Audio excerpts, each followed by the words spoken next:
so to begin with, I mean, I was looking up this term bro culture, because it's just being talked about so much, particularly in the last few months. And as Ramya said, till last year people would have thought, this phenomena is something that happens in colleges or in fraternities, but it's getting talked about so much as part of culture, as part of startups in the valley.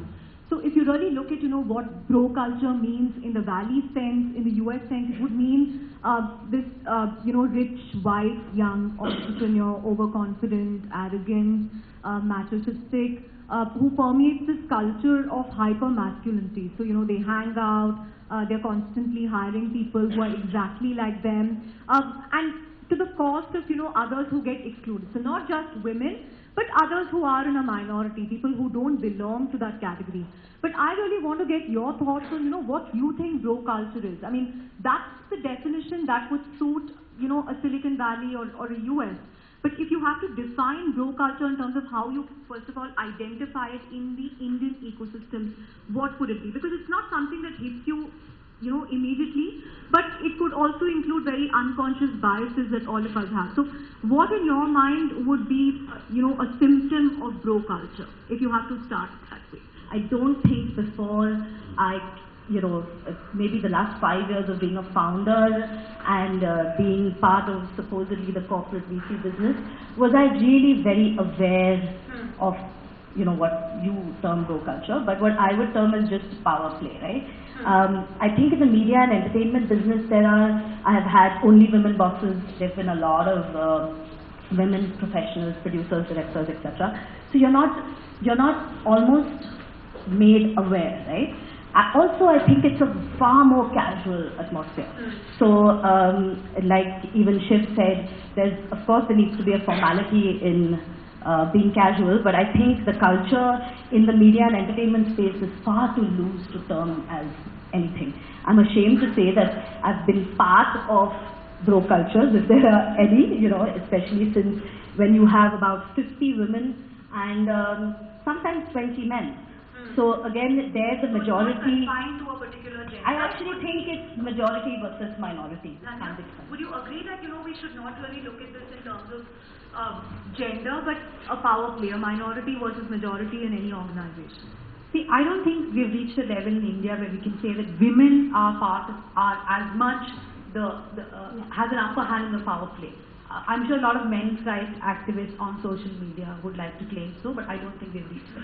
Maybe in the next 20 years we can say that women have the advantage as far as the power play goes. It's still men who control most of it. See, I'm a journalist, so if I look at the bro culture which is there in the tech industry, first to talk about the journalism industry, yes, the bro culture is very much prevalent, and I think that's more evident when it comes to reporting something about gender. Of course, in the offices, how many women editors do you see? You take any of the largest newspapers in this country, how many women editors have we seen? It's not because there are no competent women, right?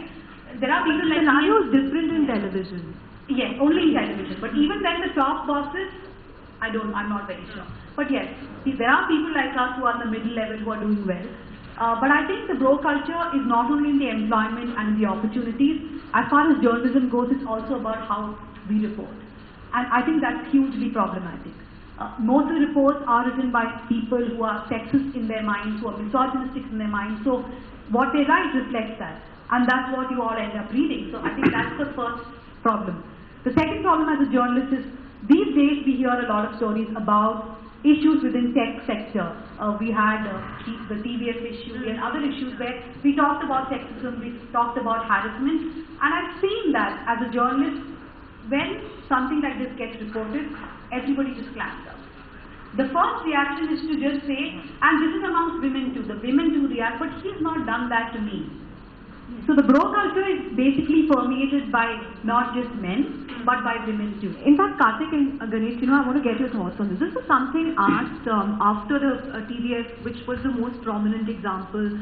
Why didn't more entrepreneurs, more investors really see the issue as important enough to report? I mean, it was the crime reporters of, general news channels who were reporting, or on an Arunab Kumar. But ultimately, it was a startup. It was funded by the likes of Tiger Global. We were happy to celebrate it as, a startup founded by an IITian, and, they're doing so well. He's in his 20s. But, when things started going wrong, except for a few people, no one really stood up. And people said, there's no evidence. But you at least need to send out a message that, okay, fine, it's being fought in courts, but based on whatever I've read, this is not correct. I mean, why were, so-called unicorns not doing it? Why were investors not doing it? So I think people are unsure of fundamentally, whether they have these issues in their backyard. Right? Exactly. So you can't be like a bastion of morality without knowing whether you fixed your house, right? And so that's probably at a very honest level, I have no idea. If you tell me, put up your hand and say it doesn't happen in your 70 portfolio companies, what do I know? Right, at one level. They're all very young companies. I wish I was assessing this every day, every week. I'm not. If you're telling me judge a founder after 3 meetings, one-on-one in a cafe shop, cutting a 500K check, and you figured that this will not permeate 1 year from now, I don't honestly know.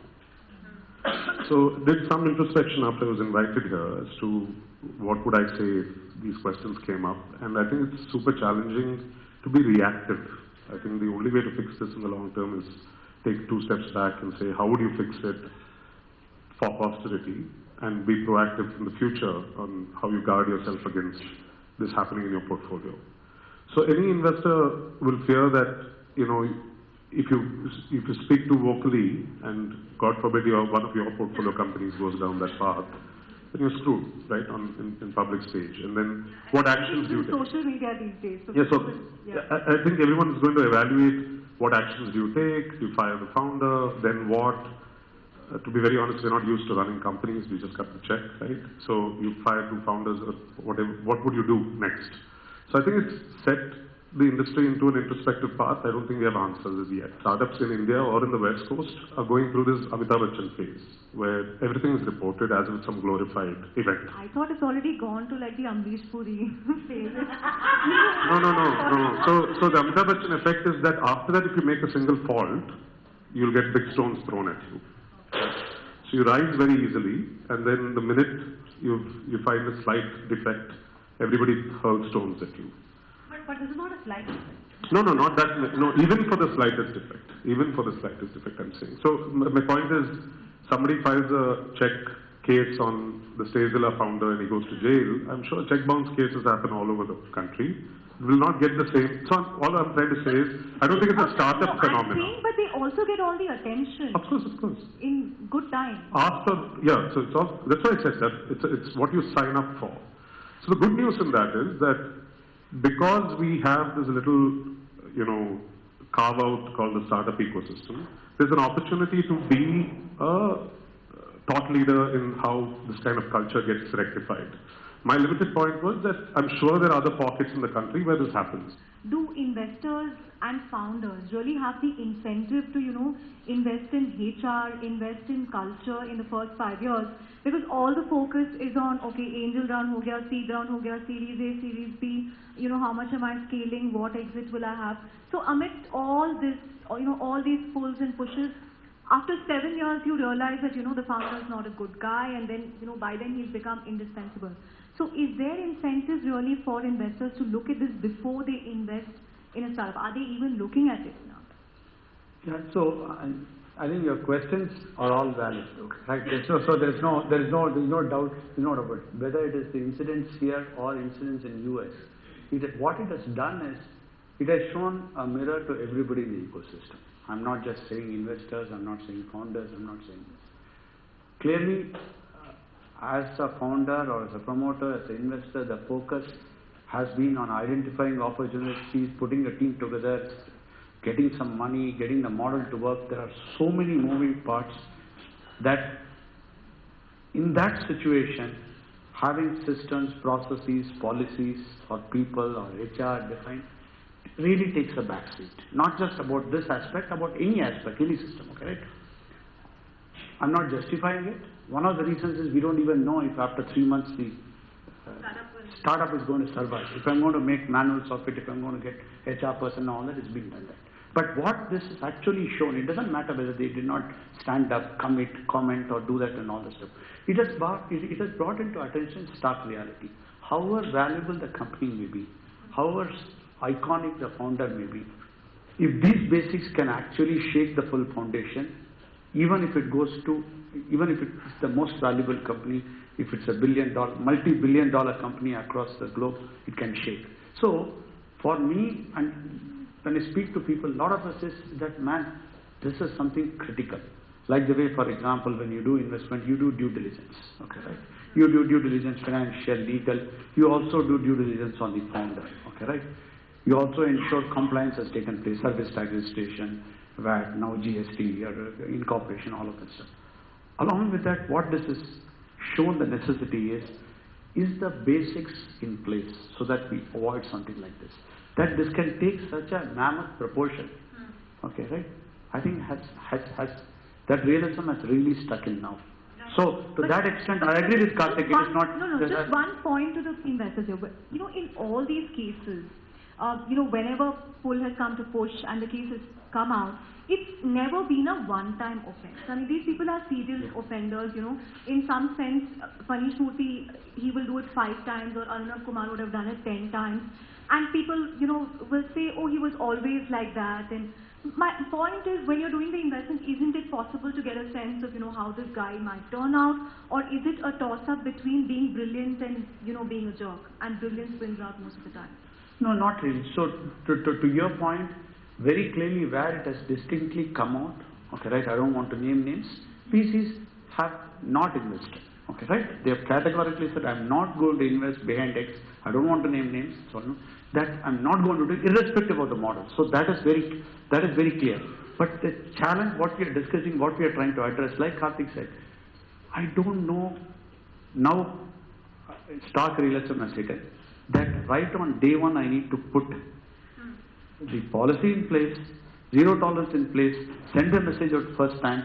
I can't wait for the startup to blossom into Series A, Series B, wait for that to happen to be able to do it. That was not there. That was not there in most of the policies. Right from attendance to we didn't have attendance. We have attendance only after 1.5 years that somewhere payroll is not required attendance. Maybe you can live with that for attendance. You cannot live with that for what is acceptable behavior, what is not acceptable behavior, what is zero tolerance, and some of it is very clear, some of it are really shades of grey, especially when you're coming from college, when you're used to this, when you have youngsters and all of that stuff.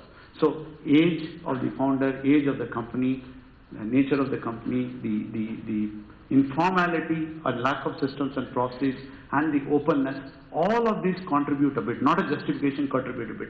So in that light, it becomes onus on the investors, on the board, on some grey-haired people or no-haired people, okay, right, to define this ab initio, because the damage it can do is not just in terms of reputation, what has happened.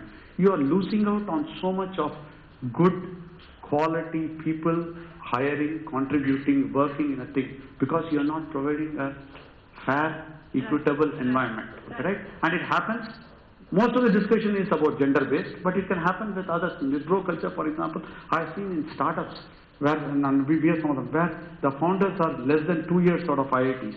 Okay, they have a bro culture among themselves. The elder people come and keep crying to me. They go for beer, they go for this, they go for that, they don't even invite me. I mean, would any of you like to invite me for a beer? No. no, okay, right? But that is bro culture. Okay, right? So I had to tell them, please be inclusive. Okay, right? We have hired that 45-year-old guy for a particular purpose. He has got to contribute. You know it. You have been part of the interview to hire. Having done that, you can't have this groupism now. You have to be inclusive. You have to provide. If that guy can't outdrink you on beer for 8 hours into the night, you need to organize parties which don't have 8 hours of beer drinking. Okay, right? Where you need to get him on. Okay. Right. I want to get your perspective as startup founders. I mean, was this something that you consciously saw while starting up, or he said the global developments have shown a mirror to the Indian startup ecosystem. Have you really seen that happening in recent conversations that you've had perhaps with other entrepreneurs or investors or even employees? Are they talking about it much more now? So, sometimes you can give us a mark.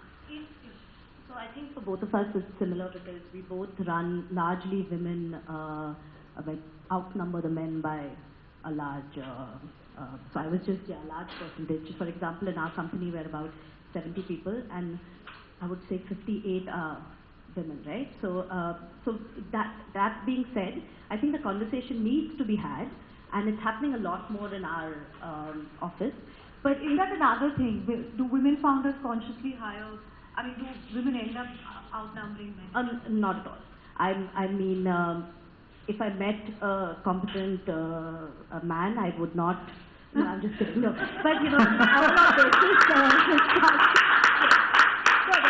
I mean, it's a joke in our office that it's a joke in our office that we have men where we need them, right? To pick up the stuff in the warehouse, in finance, not the core operation. It's honestly it's a joke, but I'm seriously feeling the bro culture. Really, next time I'm not coming to your panel. So we'll invent a separate term for it. Yeah, culture. Having said that, I do feel that most men in our office would feel, like you said, exact opposite of bro culture. But that's not the point here, yeah? The point is to have our voices heard and to be, women who inspire, lead, be able to actually make a safe environment. Even as an office of more women, we do deal with a lot of vendors, we do travel, we do have a lot of ops-oriented jobs. So it's not like, it's the same, the environment that we offer them inside the office is the same outside, right? Having said that, I do feel like in the first year itself, we had a small incident with actually a 17-year-old intern who worked with us and an ops head who we had hired from a large company. And I'll be quick on it, but he was sending her Facebook messages that I would not call sexual in nature, but they were, and this I feel is again the gap that we have today between the not urban and urban. So he was sending her messages that showed slash wrists, very inspired by some Salman Khan movie kind of messaging, and she didn't know what to do. But to her, I'm proud of the fact that we did have such a safe culture that as soon as she got the message, she got it once or twice, and she was actually quite friendly with him when she went to the warehouse. So she was unsure on how to react. She came and told her superior, who came and told us. And net, we obviously did let him go immediately. But what was surprising to me, and I want to bring up, is in my dialogue with him, he didn't think he was doing anything wrong. That's the problem. He was Maharashtrian, and I mean, so he finds it more comfortable to speak in Marathi with me. And he was actually like, but I don't know what I did wrong. And to spend time, and that's why I was going to ask the two panelists about education and before that parenting. I think all of that needs to be the first step for the next 2-3 decades, because my daughter's 4 and I don't want her to be sitting on a panel like this. But she should already know this, right?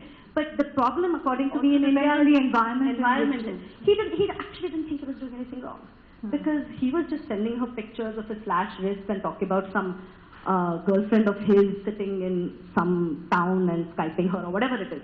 But it was. Find us on Facebook at facebook.com/ETNow and don't forget to click the like button. You can also follow us on Twitter at ETNowLive. To stay updated with all our programming, hit the subscribe button on our YouTube channel by logging on to youtube.com/ETNow.